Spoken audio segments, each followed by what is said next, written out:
Otro libro en este Dicen que Dicen. Ahora para preguntarnos qué hay detrás del sistema de salud argentino, qué sucede cuando la salud, que es uno de los bienes más preciados, se convierte en un negocio. Esta y otras preguntas se hizo la colega Soledad Ferrari en su libro El negocio de la salud. Y para saber más, Soledad ya está en contacto con nosotros. Soledad, ¿cómo estás? Gracias por tu tiempo. Hola Hernán, buen día, ¿cómo estás? Bueno, vos arrancás el libro con un capítulo llamado Sobredosis de Medicina. ¿Hay un negocio que necesita hacernos pensar que podemos estar enfermos? Sí, lamentablemente el sistema de salud actual, no solamente el argentino, sino el de la mayoría de los países, está diseñado para convertirnos en enfermos crónicos, ¿no? De esta manera generamos un gran negocio, sobre todo para los laboratorios, que es una de las industrias más potentes del mundo después de la bélica, ¿no? Y esto no es gratuito ni es una noticia, digamos, es Vox Populi que los laboratorios lucran con nuestra salud. Hay una parte, u otra en realidad, donde indagás sobre la salud pública. ¿Cuáles son las luces y sombras de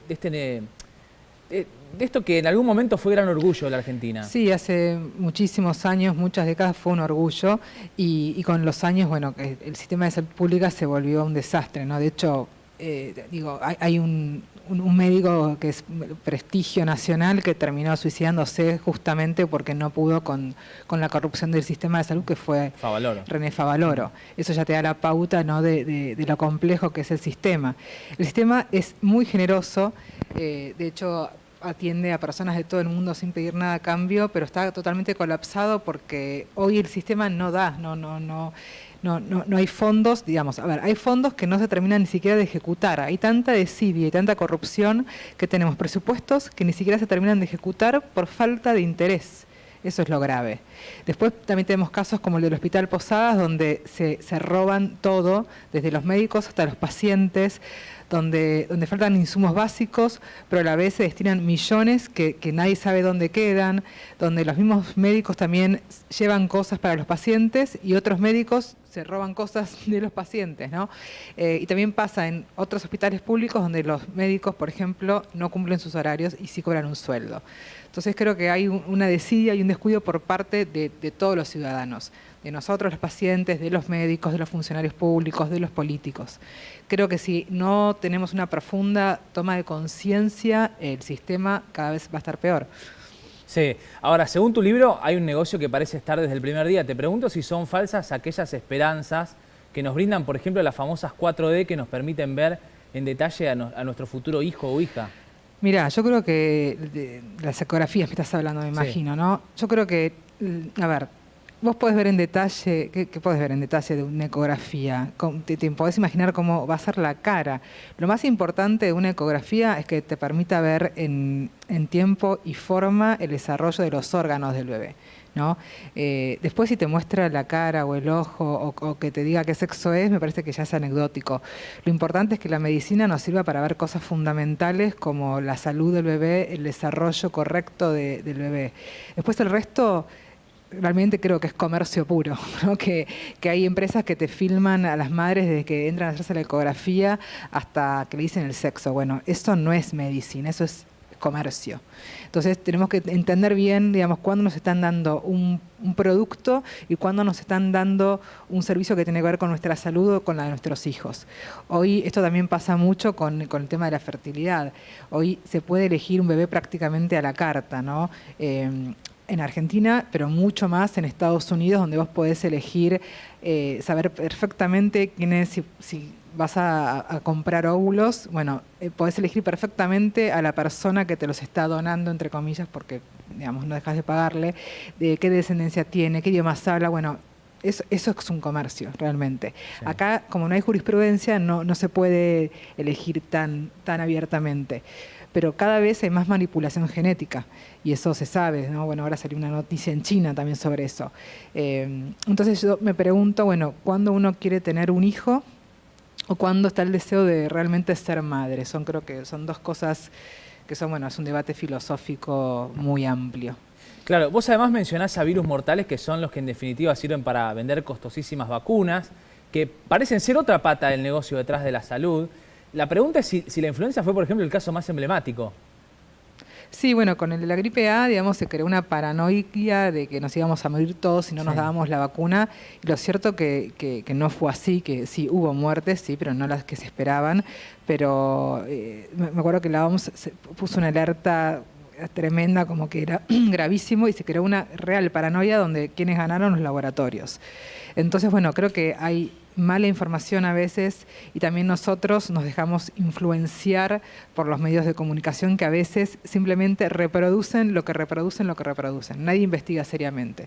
Entonces, si bien no hay que demonizar a los laboratorios, hay muchísimos laboratorios que han creado y crean, investigan para sanar, para curar, y está buenísimo, porque si no la gente se seguiría muriendo de enfermedades como fue en su momento la polio, por ejemplo, o que la polio ha dejado secuelas tremendas. Eso no sucede, pero hay también un sobreuso de la medicina y de los medicamentos que también tienen secuelas importantes y se usan en un tiempo prolongado.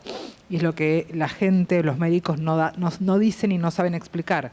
Sí, eso está en los prospectos de los medicamentos que consumimos. El tema que no todos los medicamentos que llegan a la Argentina tienen las mismas indicaciones que los que llegan a Estados Unidos. ¿Por qué?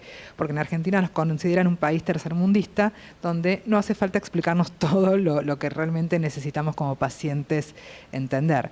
Ese es el tema. Pero todos los medicamentos, absolutamente todos, tienen consecuencias y efectos adversos. Sí. Esto no quiere decir porque te tomes una aspirina o 2 o 3 o 4 te vayas a morir. Pero sí hay que ser consciente de que no hay que abusar de los medicamentos. Ahora, ¿qué pasa, por ejemplo, con las prepagas? ¿Cuáles son, en este caso, las luces y sombras que relatás en el libro? Mira, las prepagas surgen en respuesta a la decadencia del sistema público. Los empresarios no son unos demonios porque hagan lucro con la salud, digamos. Se entienden, son empresas privadas que necesitan generar dinero. Eso está bien. El tema es cuando vos pagás una cuota cada vez más alta y te dan cada vez menos. Entonces, estamos los argentinos muy desprotegidos porque la salud pública está muy compleja, salvo excepciones. Digamos, es muy difícil poder atenderte en el sistema público. Tenés que hacer largas colas para conseguir un turno y demás. Las obras sociales también son un desastre. Para que te autoricen a hacerte un estudio de mediana complejidad, son 3 meses, tenés que pasar por 80.000 oficinas, te desgastan, no me lo hago. Vas a la prepaga, en la prepaga también te piden un montón de condiciones y si sos mayor de tal edad, si tenés enfermedades preexistentes y demás, si planeás tener un hijo y demás, te cobran también más alto. Cuando necesitas a la prepaga realmente, te pone también palos en la rueda. Digamos, esto en el libro yo narro historias, situaciones de personas enfermas, de personas embarazadas con situaciones en las cuales las prepagas se han borrado completamente, donde para parir de manera natural un médico te obliga a que le firmes un papel que le vas a pagar un extra para que él te pueda atender y te haga él el parto y no te manden a la guardia, como me han dicho a mí, por ejemplo, que si no pagas un extra iba a terminar pariendo en la guardia de una clínica privada con un residente y iba a terminar achurada, por ejemplo. Sí. Donde para que te den un teléfono un obstetra porque estás embarazada te piden también que pagues un extra. Entonces las prepagas tampoco son garantía de nada.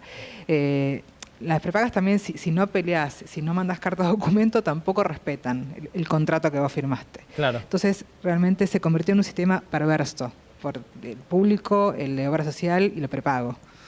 Ahora, para ponernos del otro lado, vos también haces referencia a la medicina fast food y la pregunta es cuántos pacientes tiene que atender un médico particular respecto a lo que le pagan las obras sociales. Un médico clínico, que es el médico, uno de los médicos que menos gana, digamos, de todas las especialidades, tiene que atender un promedio de entre 20 y 30 pacientes por día para multiplicarlo por 5 y redondear un salario digno. Después están los traumatólogos, los anestesistas, los cirujanos, que son especialidades que cobran mejor. Pero si no ganan estas especialidades, estos médicos no tienen un sueldo, digamos, que les permita llegar cómodos a fin de mes. Entonces, esto hace, obviamente, que la relación médico-paciente entre en crisis, porque un médico para atender 30 pacientes por día, a cada paciente le puede dedicar 10 minutos. En 10 minutos, ¿vos qué podés saber de la otra persona? Nada, absolutamente. Entonces, lo primero que hacen es, me duele acá, no te revisan, no te tocan, te medican y te mandan a hacer estudios. Y eso a veces no es necesario. Entonces haces gastar al sistema, ¿entendés? Sobremedicando a esta persona, lo cual va en detrimento de todos, del sistema, de los médicos, y se termina gastando más plata de lo que se necesita. Vos mencionaste antes a los partos, y la pregunta es si es cierto que se priorizan las cesáreas para liberar cuartos o para optimizar el negocio, o eso es un mito. Mira, lo que pasa con las cesáreas es que, por un lado, las mujeres, muchas mujeres tienen cada vez más miedo a parir naturalmente, porque no están acostumbradas a tener referencias de sus madres, de sus amigas que les cuenten sus partos, por los mismos médicos que también tienen miedo de tener un riesgo por mala praxis, ¿no? Porque un parto natural es un hecho que se desencadena en cualquier momento y que hay que estar ahí para recibirlo, básicamente. Entonces, no es como se dice porque el médico va a cobrar más plata con una cesárea. Con una cesárea no cobra más plata porque tiene que pagarle también un ayudante. Es simplemente, sí, para acomodarse la agenda, porque un parto natural podés tener a las 3 de la mañana de un domingo, y eso a muchos médicos no les gusta. Entonces, te acomodan en una agenda de lunes a jueves, te diría, hasta las 7 de la tarde, para que tampoco la arruines la noche. Bueno, no por una cuestión de dinero, sino por una cuestión de orden de ellos. Y muchas mujeres también tienen miedo a parir hoy en día. Lo que nadie les dice que una cesárea es una operación, y que una operación tenés que hacer después recuperarte del posoperatorio, con todo lo que eso implica, y que encima te tenés que ocupar de atender a un bebé recién nacido, lo cual no es compatible, y es tremendo. Y todas las consecuencias que tiene una cesárea, ¿no? Que tenés que esperar 2 años por lo menos para volver a quedar embarazada, que tienes riesgo de que se cicatrice mal la herida, digo, hay un montón. Y nadie te cuenta los beneficios que tiene un parto natural, que son un montón para el vínculo entre madre e hijo. De la baja de la leche, de que no necesitas quedarte 4 días en la cama sin poder moverte, todo lo contrario. Digo, las mujeres no estamos bien informadas a veces. Entonces, y los médicos tampoco nos informan bien. Sí.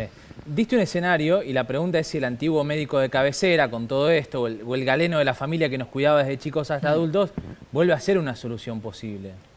Sí, yo creo que sí. De hecho, están los médicos de familia, que en algunos barrios hay, los médicos de la comunidad, que son los que conocen a toda la familia, donde el médico sabe que si hay un chico que está con mucho dolor de cabeza, por ejemplo, por decirte algo, ¿no? Y sabe que los padres, por decirte, se están separando, bueno, que el chico no tiene un tumor en el cerebro, simplemente que está somatizando una situación emocional de la familia. Bueno, este tipo de cosas hay en algunos barrios y está buenísimo, porque un médico que conoce toda la trama familiar puede entender qué le pasa a cada miembro físicamente, ¿no? Y me parece que estaría buenísimo poder volver a eso. Esto reduciría el nivel de medicación de la gente, el nivel de uso del sistema, ¿no? De que se use realmente para cosas importantes y no para cuestiones que no son fundamentales y que no van a ocasionar ningún daño realmente serio a la salud. Soledad, nos quedamos con esto, con tu libro, El negocio de la salud. Nos mostrás la parte de algo que en realidad es lo más preciado para las personas, que por supuesto es el bienestar. Gracias, un abrazo. Bueno, ahí estaba el saludo entonces para Soledad Ferrari presentando su reciente libro, parte de este ciclo 2018, Dicen que Dicen, como también lo fue Mauro Zeta. Recuerden el mail para sugerencias, DQD, dicenquedicen@fivertel.com.ar. Allí los recibimos a todos. Muchas gracias por su compañía. Seguimos con el ciclo y por supuesto los esperamos también en 2019. Un fuerte abrazo.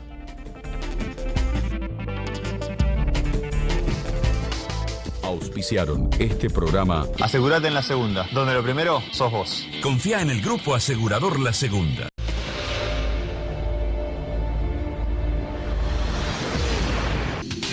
Municipalidad de Rosario. Helados La Montevideana, un helado que alimenta.